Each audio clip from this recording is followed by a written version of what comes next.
ईड़ा और पिंगाला में संतुलन लाना एक बहुत महत्वपूर्ण हिस्सा है संतुलित जीवन जीने के लिए। दिन में 4 बार 40 मिनट के दौरान एक तरह का परिवर्तन होता है। इन्हें संध्या काल या संध्या कहते हैं, क्योंकि इस समय ईड़ा और पिंगला में संतुलन बहुत तेजी से बदलता है।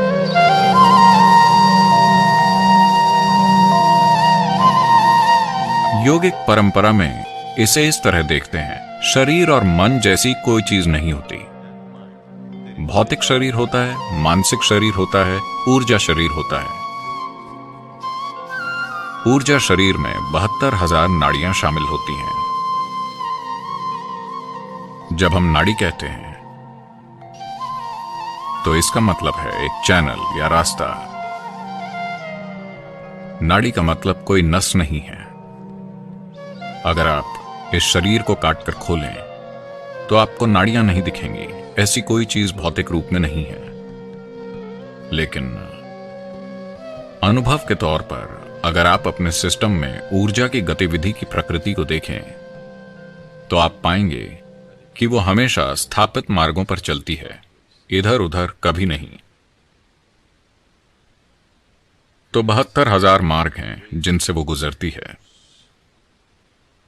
36 दाईं ओर, 36 बाईं ओर, दोनों तरफ 36,000।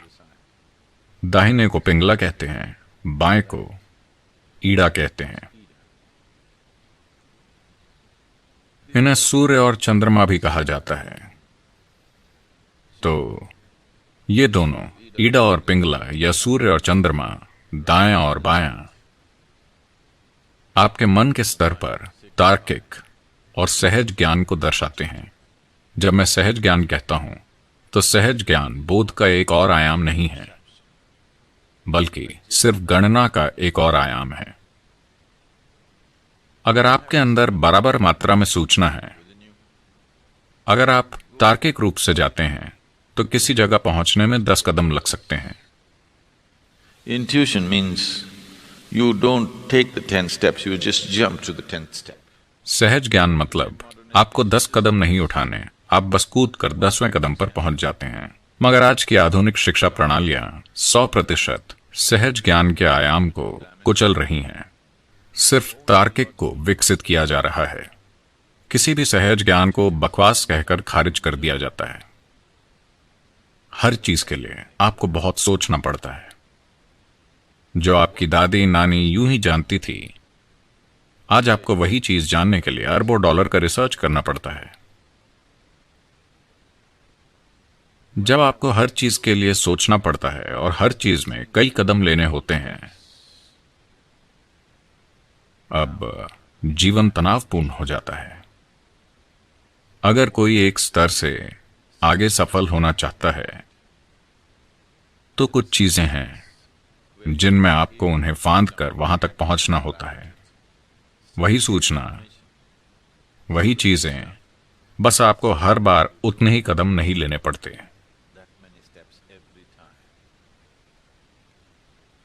ये जीवन को तनावपूर्ण बना देता है, क्योंकि ये ऐसा है जैसे आप अपनी कार 2 पहियों पर चला रहे हों। बाकी दोनों पहिए खाली और सुरक्षित हैं। मैं नहीं जानता कि कब इस्तेमाल के लिए, पर 2 पहिए जो आप इस्तेमाल कर रहे हैं उन पर भारी दबाव पड़ेगा। तो योगिक प्रणाली में सहज ज्ञान की अहमियत उतनी ही महत्वपूर्ण है जितनी तार्किक की। तो ईड़ा और पिंगला में संतुलन लाना एक बहुत महत्वपूर्ण हिस्सा है संतुलित जीवन जीने के लिए। खुद को जटिल स्थितियों में आसानी से चलाने में सक्षम होना तभी संभव है जब आपके मन का सहज ज्ञान संबंधी आयाम पर्याप्त विकसित हो। वरना छोटी चीजें आपको परेशान कर देंगी, क्योंकि हर चीज के लिए कई कदम हैं। यहां हम कुछ चीजें करेंगे ताकि ईड़ा और पिंगला में संतुलन ला सकें, जिससे आपको अनुभव के तौर पर इसकी एक समझ मिल सके। अगर आप अपनी तर्जनी उंगली को अपने नथुनों के नीचे रखते हैं और धीरे धीरे सांस छोड़ते हैं देखिए कि किस नथुने में अभी सांस प्रबल है।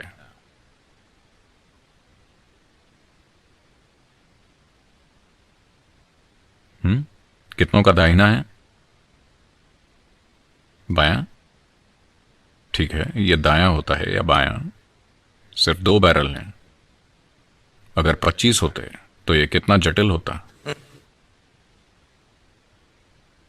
अगर आप दिन भर के दौरान खुद पर गौर करें तो आपने ध्यान दिया होगा कि लगभग 40 से 48 मिनट के बीच सांस की प्रबलता दाएं से बाएं और बाएं से दाहिने की तरफ बदलती है।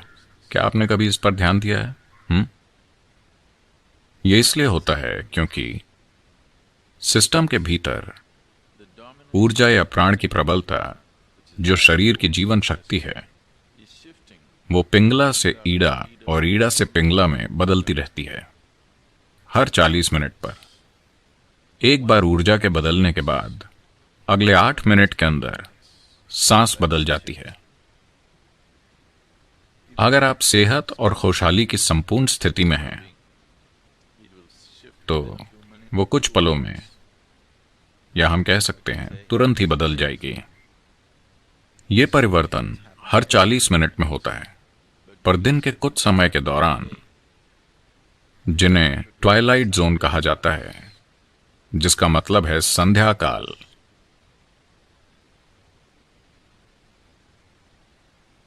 सूर्योदय से 20 मिनट पहले, सूर्योदय के 20 मिनट बाद।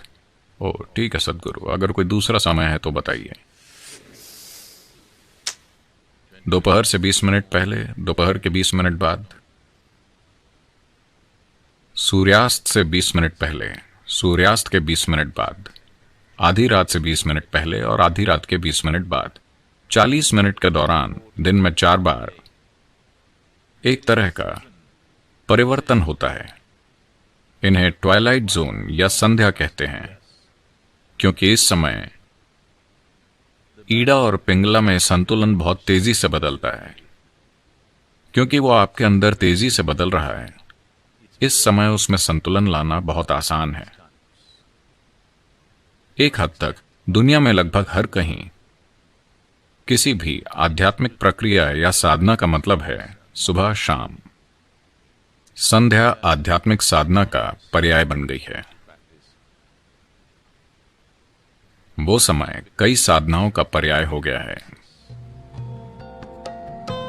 तो ईड़ा और पिंगला में संतुलन लाना एक इंसान के संतुलित विकास के लिए महत्वपूर्ण है। आप वाकई अपने अंदर आराम तभी महसूस करते हैं जब आप किसी रूप में संतुलित होते हैं। जब किसी तरह का असंतुलन होता है तो परेशानी होती है ना? हाँ, जब आप किसी तरह का असंतुलन महसूस करते हैं तो परेशानी होती है। सिर्फ जब आप एक खास संतुलन पा लेते हैं तभी आप वाकई आराम महसूस करते हैं। तो आराम कभी इससे तय नहीं होता कि आप किस पर बैठे हैं या कहाँ हैं। आराम इससे तय होता है कि आप अपने अंदर कितने संतुलित हैं। How balanced you are within yourself. ये मूलभूत आराम जो हर इंसान में होना चाहिए, दुर्भाग्य से कई सारे लोग उससे वंचित हैं। एक जगह पूरी सहजता से सिर्फ बैठना अभी अधिकांश लोगों के साथ नहीं हो पाता है ना? बस आराम से बैठना पूरी सहजता से, ये नहीं होता। तो जब ईज यानी आराम नहीं है तो ये डिसीज है। चाहे आपने मेडिकल जांच कराई हो या नहीं, ये एक बीमारी है। अगर परेशानी एक समय के बाद जारी रहती है तो वो खुद को शरीर में एक खराबी के रूप में व्यक्त करेगी, जो किसी तरह के रोग के रूप में दिखाई देती है। हर तरह की समस्या के लिए अविश्वसनीय नाम सामने आ रहे हैं।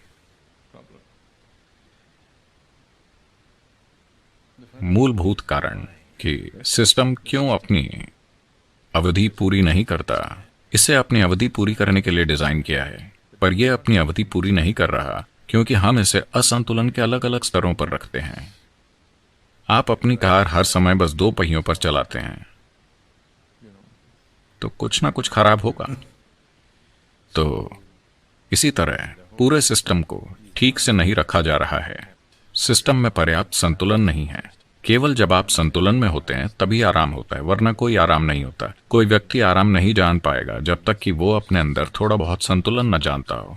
केवल जब आप संतुलित होते हैं तभी आप स्थिर हो सकते हैं। और लोग बीमार हैं, इंसान सिर्फ इसलिए बीमार हैं क्योंकि वो नहीं जानते कि स्थिर कैसे रहें। स्थिरता तब तक नहीं आएगी जब तक पर्याप्त संतुलन ना हो। केवल जब आप पूरी तरह संतुलित होते हैं आप अपने भीतर स्थिर हो सकते हैं, वरना ऐसा नहीं होगा।